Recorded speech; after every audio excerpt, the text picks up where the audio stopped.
Do you find it difficult to come up with content ideas for your podcast? Or perhaps you've gotten stuck during an interview with a guest where you just have nothing to ask anymore?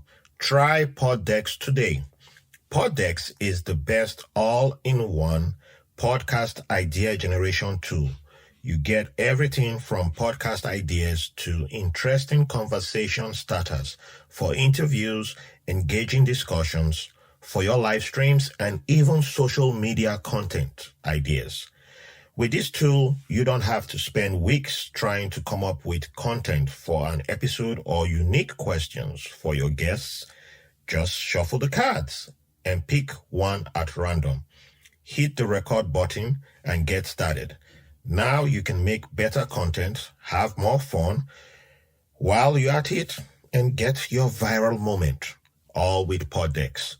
Head over to poddex.com and use code C4C. Once again, poddex.com and use code C4C.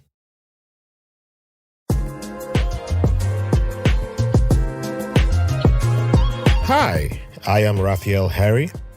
I am the host of White Label American Podcast, and this is my participation in the C4 Challenge with the Content Creators of Color Collective. I am going to be answering 5 questions from amazing content creators and sometimes everyday people who inspire me or are just relatable in one way or the other. So enjoy, and I hope you get to learn something about me, and also check out the people who asked me questions. Thank you.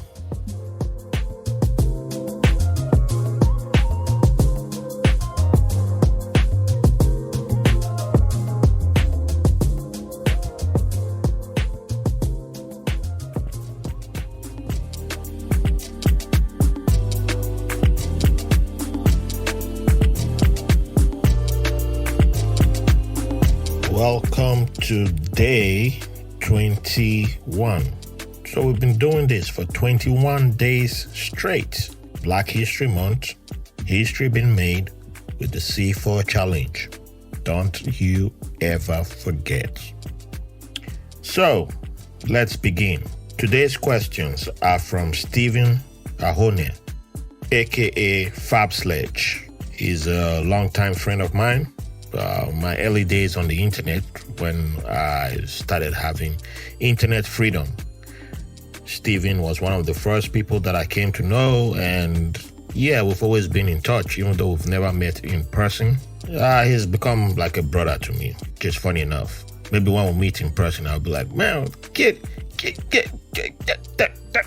you're no longer man, you're fired. He's one of my biggest supporters and has been one of the few people that stood by me right from my journey into podcasting. And yeah, so it's always good to hear from him, and I appreciate your support always. So let's begin with the questions. Question number 1. What is or are your philosophies to life? Man, this guy. When you're dealing with bankers, this is what you get. Financial professionals. My philosophy is I'll just give you something. I was talking to somebody earlier today, and I said it's not about being able to present the biggest information or having knowledge about the biggest things in the world. Sometimes all people need is, do you know how to boil an egg, or do you know how to make pasta? Just boil pasta.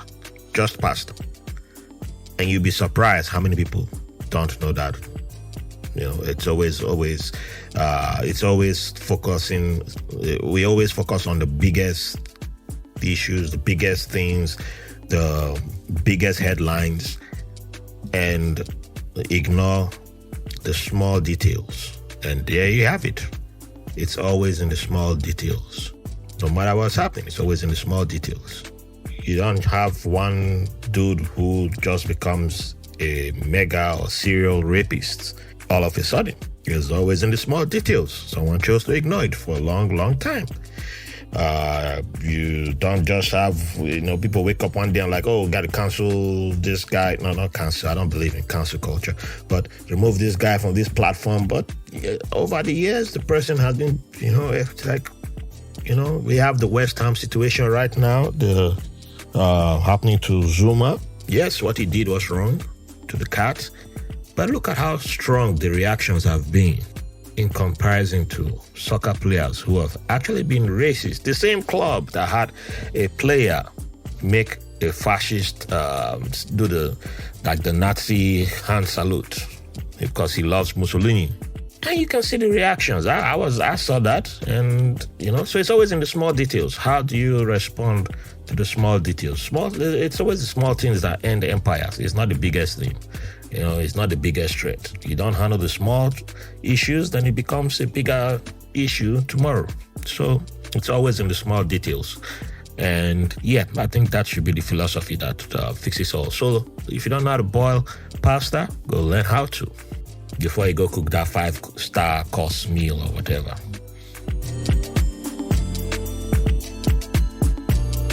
Question number 2. What are you most grateful for? I've gotten this question before, and it is still going to be the same answer. My family, my loved ones. I am grateful to those who support me, those who have stood by me, and those who appreciate my work, my effort, and do not say, oh, because you don't say what exactly I need to hear or what exactly, you don't worship the same God as I do, you're not the same nationality as I am, or you're not the same color of skin as I am, I'm not going to support you, I'm not going to stand by you, I'm not going to help you. I'm grateful for those people who do not allow the artificial walls deny them my support. And, so I'm grateful for them. I don't take that lightly. However, if you're not one of those, then, fuck you. It's as simple as that. I don't really care. Question number 3. Did you have fears? If so, how have you stayed the course? Man, this question, I think you sent it to the wrong person. Of course, I got fears, but I'm just trying to wrap my head around it. And it's 2 questions you asked, not 1. So that's cheating. Stop cheating, except you're giving me money. And if you give me money, you give me more money before you can attempt to cheat on your questions. You feel me? Well, with that being said, do you have fears? If so, how have you stayed the course? I'm interpreting the second part as how have I overcome my fears, or how do I deal with my fears? I'm human, man. I'm not, I love to think of myself as Black Panther once in a while. No, I don't. It's not, maybe, I'm seeing myself more in Spider-Man because I'm broke. So, Spider-Man broke, so we have a lot in common there. But he lives in Queens, so I'm Miles Morales now because we're Brooklyn.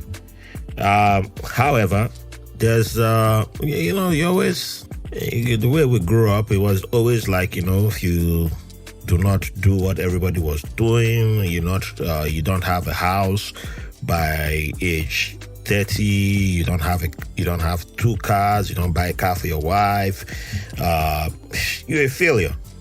And, coming to the conclusion that I'm not a failure just because I'm not doing I'm not fulfilling my life based on trying to achieve other people's dreams, has put me in a better place to not be bound by those fears, and has allowed me pursue what I want to pursue.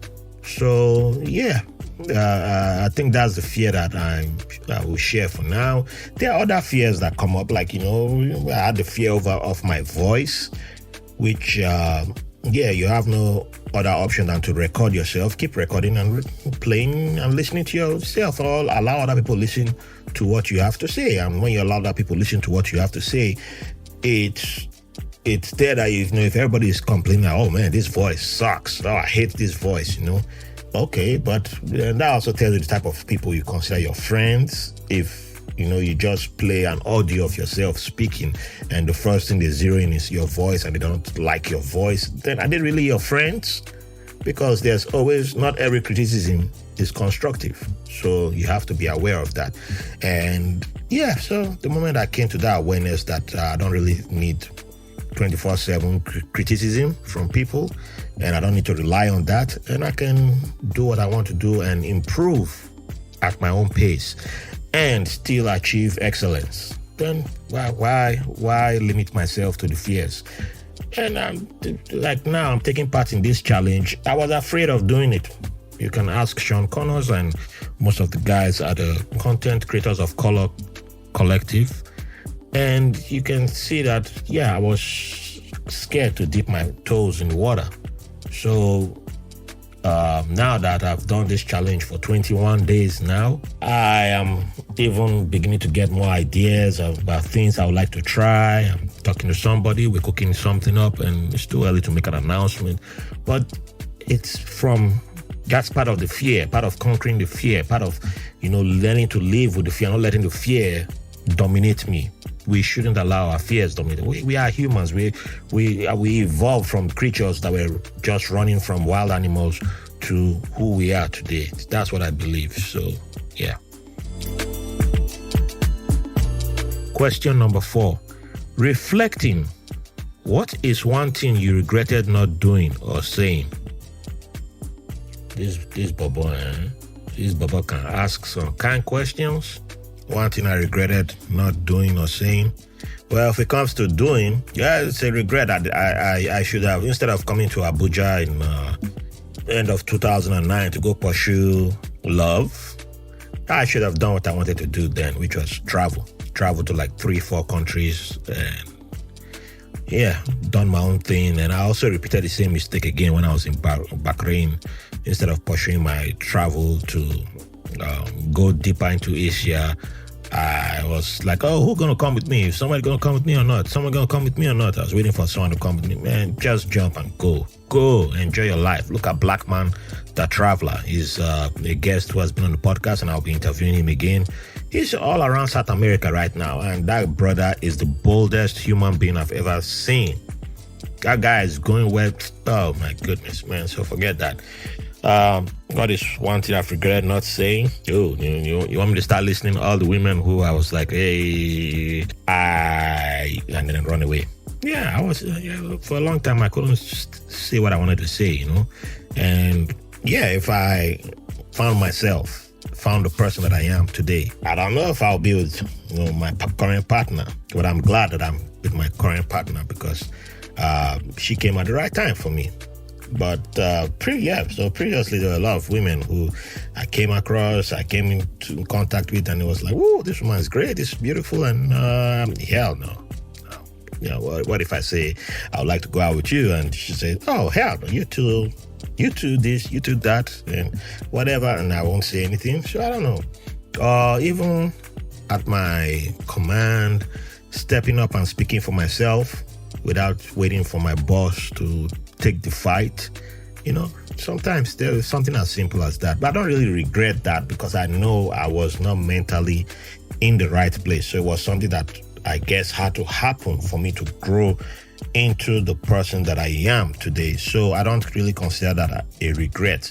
I look at it now, I use it for comedic chops. And in every joke, there's a truth. There's an element of truth. So yes, I was not matured, and it took a while for me to mature as a human being, and I'm still not officially matured. I'm still maturing, so there's that. But the travel thing is a big regret because I really wish I did that. I wish I followed my passion and just jumped on the plane. Now that doesn't mean the person I went to mess with in 2009 into 2010 was a bad road. No, it was just I wasn't supposed to be doing that. I wasn't meant for that person. So don't go get it twisted. She's a good woman.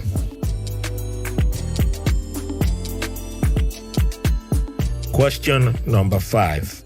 How much percentage of your bucket list have you accomplished? I don't necessarily have a bucket list anymore.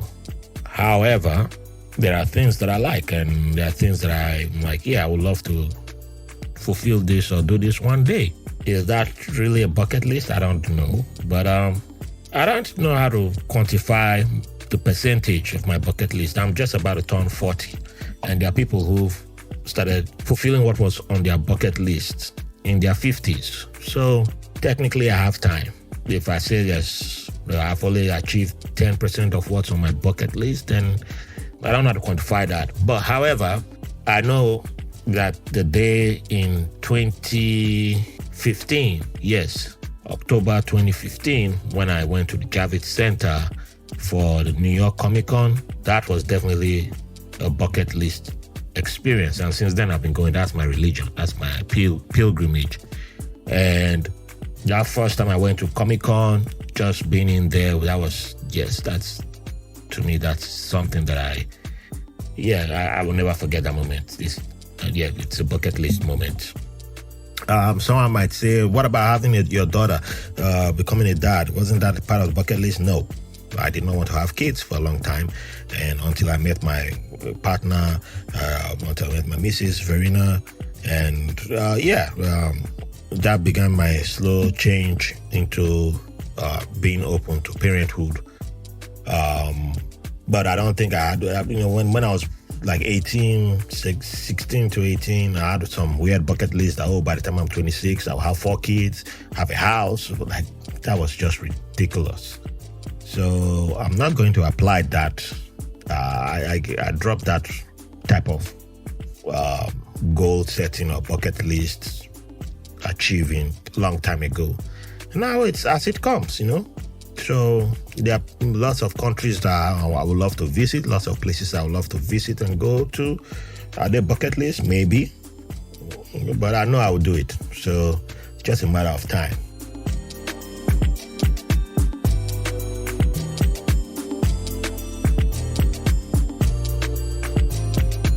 All right.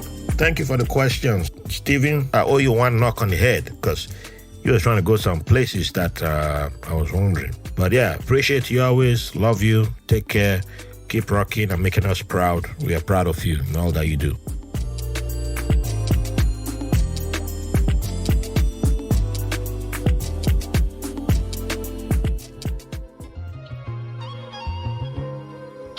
So thank you for listening. Don't forget to check out the C4 Challenge. There are other fantastic creators like myself included. And for more of my content, go to www.whitelabelamerican.com. And if you want to get bonus content, join us on Patreon, where there's loads and loads and loads of content, including questions from my Patreons up there. Please, we welcome your support. We have merch. You're not only supporting me, you're supporting Black-owned businesses. And I also give back to fellow content creators of color too, and from minority groups. I am Raphael Harry, host of White Label American podcast. Thank you for the privilege of your company.